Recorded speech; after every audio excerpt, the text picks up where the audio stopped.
Salut les stratoniens, j'espère que vous allez tous super bien. On est parti pour une nouvelle vidéo. On va analyser le Bitcoin, l'Ether, le BNB. On ira voir un tour sur ma ancienne vidéo. Et puis on ira voir donc 11 alts qui sont pour moi super intéressantes et sur lesquelles il faut absolument surveiller. Bon, même si on a par exemple Luna, voilà, c'est déjà parti. Sans moi, c'est pas bien grave, mais voilà. Donc pas mal de choses. On ira voir aussi donc les liquidations, l'order book, 2-3 choses sur Twitter. Et puis voilà. Donc j'espère que cette vidéo vous plaira. On est tout de suite parti. Crypto, million. Crypto, million. Crypto, million. On va commencer sur le Bitcoin ici qui nous a fait un magnifique dump and pump. Donc c'est exactement ce que je pensais. Hier, je vous ai partagé, donc c'est il y a un jour, je vous ai partagé, vous êtes prêts, donc la dernière chute. Et j'avais mis cette petite analyse. Donc ici, on était en train de latéraliser. Ensuite, j'avais mis une flèche pour descendre, pour ensuite repartir. C'est exactement ce qu'on a fait. On a fait ça, plus ça. Est-ce que je m'attendais à un petit peu plus bas? Oui. Mine de rien, si j'attendais vers la zone des 37 000, il y avait un point vers la zone des 37 000 qui était pas mal, mais on pouvait venir chercher un petit peu plus bas. Finalement, on n'est pas venu chercher plus bas et ça a latéralisé pour direct repartir. Pourquoi on n'est venu pas chercher plus bas? En fait, c'est simple, on s'est arrêté au 0,5 de Fibonacci, donc tac, parfaitement sur la zone des 0,5. C'est une potentielle target de 2, donc ça se trouve, on pourra aller chercher beaucoup plus haut maintenant, vu qu'on est potentiellement dans une donc racine 1, 2 et ensuite on va chercher 3, 4, 5. Donc ça peut aller très très haut. Est-ce qu'on peut commencer à parler de bottom? Je pense que oui. Mine de rien, il n'est pas encore du tout confirmé, mais je pense qu'on peut commencer à s'avancer pour dire ok, ça commence à devenir intéressant. On fait, donc là on a eu un W, on fait un autre W ici. Donc on commence à faire des W dans des plus grands W. Donc on a quand même un gros double bottom ici qui est en train d'être posé. Donc ça c'est plutôt nice. Encore une fois, je vais vous dire méfiance. Parce que maintenant, on va arriver dans une zone clé. Donc, c'est la zone des 41 500, 41 600. Cette zone ici, ça serait une zone très clé sur laquelle le Bitcoin, à mon avis, va se faire rejeter pour ensuite essayer d'exploser. Donc, c'est à ce moment-là où il faudra surveiller et il faudra être patient, en fait, pour vraiment se dire, ok, si on break ça, bah voilà, je pense qu'on pourra, en fait, une fois qu'on break ça, venir chercher le haut du range, donc directement ici, donc plus 10%.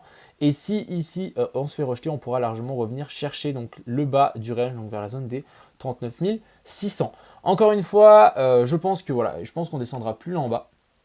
Encore une fois, on peut toujours le faire, mais je ne pense pas autant bas. Même si on descend ici, on vient chercher la zone des 0,618,2, on viendra chercher la zone des 37 000. Donc on n'y est pas encore.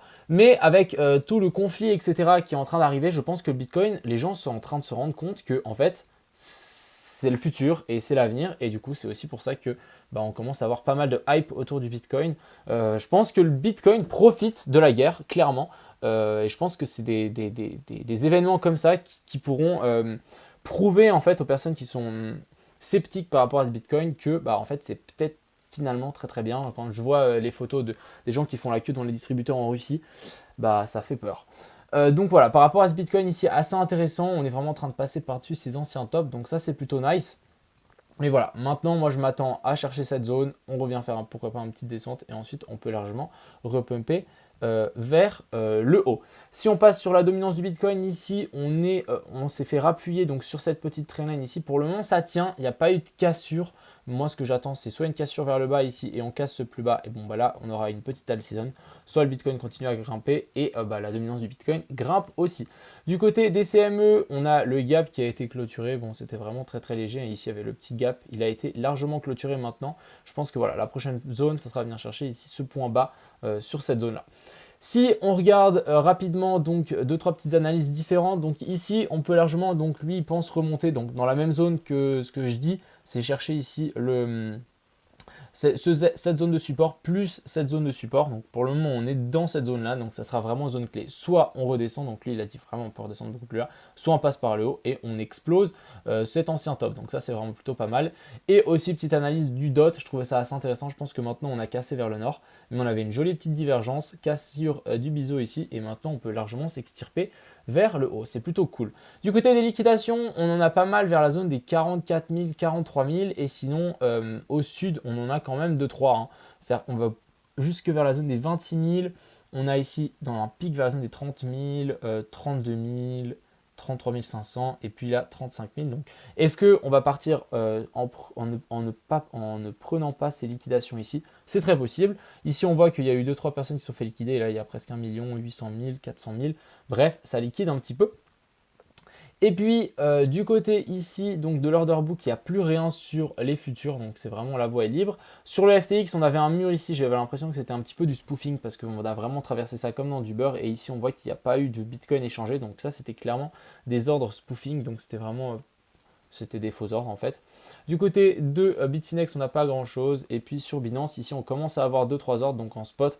Donc ça peut quand même bien nous pousser le Bitcoin vers le bas. Mais voilà, juste vers la zone des 41 000. À voir si on vient vraiment chercher la zone des 41 500. Mais ça sera une super zone pour tenter quelque chose, je pense. En tout cas, j'achèterai pas dans cette zone-là. J'achèterai pas du Bitcoin dans cette zone-là. Je préférais attendre un pullback pour potentiellement en acheter un petit peu plus bas. Pour peut-être jouer ce petit dernier move. Mais une fois qu'on sera là, je préfère attendre un breakout, un retest pour ensuite jouer ce range ici que en fait acheter sous résistance et en fait se faire prendre à l'envers. Et du coup, on se fait défoncer et on descend vers la zone des 39 700. Maintenant, passons sur l'Ether. Donc l'Ether, il a aussi très bien pump. Si on passe ici en weekly, ça a magnifiquement tenu donc la trendline. On a eu une belle bougie sans corps, donc avec beaucoup de volume. Ça nous annonce souvent un bottom, donc ça c'est plutôt cool. Et du côté de cette petite analyse ici, encore une fois, pour valider ce double bottom ici en weekly, il nous faudra un breakout en clôture en weekly au-dessus de la zone des 3060. Sur le BNB, ici on a quelque chose d'assez intéressant, la zone des 0,108 qui a bien été maintenue. Si on regarde comme ça en daily, ça a bien été maintenu, donc ça c'est plutôt pas mal. Je voudrais bien une cassure en fait de cette trendline ici long terme. Donc si on pourrait avoir une cassure vers le nord, ça serait vraiment super. Mais sinon, on a un potentiel bon double bottom avec une belle divergence. Donc affaire à suivre ici pour le BNB. Si maintenant on passe sur le total, même chose, potentiellement un double bottom dans un double bottom. Donc ici on a potentiellement W dans un W dans un plus grand W. Donc encore une fois, c'est pas encore confirmé, il nous faudra une cassure de toute cette zone là. Mais ça nous laisse imaginer de belles choses pour la suite. Et le SP500 ici qui a bien rattrapé en fait la cassure qu'on avait eue. Ça a bien été racheté, donc ça c'est plutôt pas mal. Est-ce qu'on n'aurait pas un petit retest pour dire que ça c'est une déviation? Petit retest et ensuite on part vers le nord. Donc ça c'est plutôt sympa à voir. Sur les ALT, donc on a le AAV. AAV, analyse que j'avais partagé il y a quelques temps. Beau biseau ici, beau biseau sur le AAV. Petit W ici en formation avec une belle divergence. Bref, attendons la cassure, mais ça risque d'être très prometteur pour la suite. On a le AR sur lequel j'avais partagé sur mon Twitter une petite analyse avec cette belle divergence. On a fini par breakout avec un magnifique petit retest ici. Donc ici on a eu, je vais enlever cette alerte parce que ça ne me sert à rien.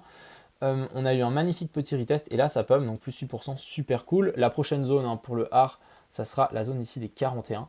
On a le Atom qui a aussi largement pump, donc lui il n'est pas forcément venu chercher totalement ma target, donc je disais vers la zone des 26 par là autour. Finalement on s'est arrêté à 26-28, c'est dommage. J'ai pas eu le temps de rentrer, c'est vraiment très dommage de ma part, je suis un peu bête.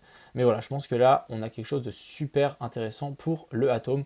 On peut vraiment imaginer ça comme grosse zone de support, grosse divergence ici avec un beau retest bearish, on repasse, on réintègre, on fait le retest, confirmation et ensuite ça repart. Donc super intéressant. On a le fil qui a breakout ici, cette petite trendline, on s'est venu appuyer. Donc est-ce que maintenant on va venir chercher la zone des 26? On a le FTM. Donc le FTM, si je passe en daily, encore super intéressant et je pense que ça vaut toujours peut-être la peine de rentrer. Mais les alts commencent à chauffer un petit peu et ça c'est plutôt cool. Belle petite trendline. On vient s'appuyer dessus et du coup maintenant il faudra casser cette petite trendline aussi ici. Mais voilà, pour le moment, petit W. Franchement, il y a des belles choses. On a le Litecoin, super intéressant. Il n'a pas encore trop pump comparé aux autres. Il latéralise encore là-dedans. Je pense qu'on peut largement avoir directement un pump de 20 à 25%. Et encore, il faudra casser cette fameuse petite trendline ici. Si on casse ça, on pourra vraiment s'envoler bien plus haut pour le petit Litecoin. Mais super intéressant aussi, ça me donne envie de rentrer. On a le Luna, MDR. Le Luna, genre moi je m'attendais, pourquoi pas un retest ici. Pas du tout, il s'est arrêté sur la zone des 70. Donc il est venu parfaitement s'appuyer sur ce top ici. Donc vous voyez ça, c'est vraiment parfait. Et ensuite, bon. Donc vraiment, moi je ne suis pas du tout dedans, c'est dommage. Mais le truc, voilà, 17% depuis ce plus bas, assez intéressant. Solana aussi qui commence un petit peu à chauffer sur cet ancien support ici qui a bien maintenu. Donc ça c'est plutôt cool. J'ai tiré une trendline ici, je pense j'ai dû la tirer en daily. Donc vous voyez ici on a une jolie trendline en daily sur les RSI qu'on est en train de casser. Donc ça c'est un signal aussi très fort. Et je pense que ça peut valoir la peine de pourquoi pas mettre une ou deux billes. Vous voyez ici on a cassé aussi mettre une ou deux billes et pourquoi pas un target, je sais pas, 60% sans souci. On a le Theta aussi super intéressant. Je pense qu'on est sur un gros double bottom ici en formation. Je pense que ça vaut aussi la peine, pourquoi pas, de rentrer. On peut avoir un 50% sans problème. On a le TRX, pareil, jolie petite trendline, joli petit W sur cette fameuse trendline ici en weekly. Ça, c'est plutôt nice.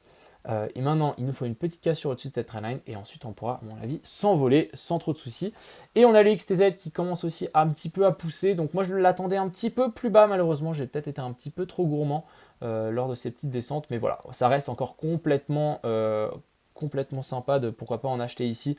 Vous voyez, hein, si on remonte jusque là où il y a plus d'un 200%, jusqu'ici un 40%. Et si on suit cette pattern ici de cône d'élargissement, voilà, on devrait normalement venir chercher cette zone pour ensuite exploser et venir chercher bien plus haut. Donc XTZ, encore super achat long terme en spot à ne pas négliger pour les années à venir. Même, je vais dire, les mois à venir. Mais en tout cas, j'ai l'impression que la crypto, il y a pas mal de choses à faire et ça risque d'être très très intéressant pour la suite en tout cas. Maintenant, petit débrief par rapport à ce Bitcoin. On a quand même fait quelque chose de super sympa. On vient chercher ses anciens tops. Prochaine zone sera la zone des 41 000, ouais, on va dire 42 000 à 41 500. Si on regarde le RSI ici, on avait ce petit canal baissier. On a breakout, venu faire le retest, même si c'est pas super propre, mais voilà, petit retest. Et ensuite, décollage imminent. J'avais dit de surveiller ça. Et puis voilà, en tout cas, je suis plutôt bullish. En tout cas, je trouve avec cette, c'est le seul point positif que je vois avec la guerre qu'il y a actuellement, c'est que la vraie valeur des crypto-monnaies vont peut-être voir le jour et on commence à vraiment se décorréler du SP500 et ça, c'est vraiment quelque chose de super agréable. En tout cas, voilà, j'espère que ma petite vidéo vous a plu. On se retrouvera ce soir à 20 h en live et puis à plus les copains.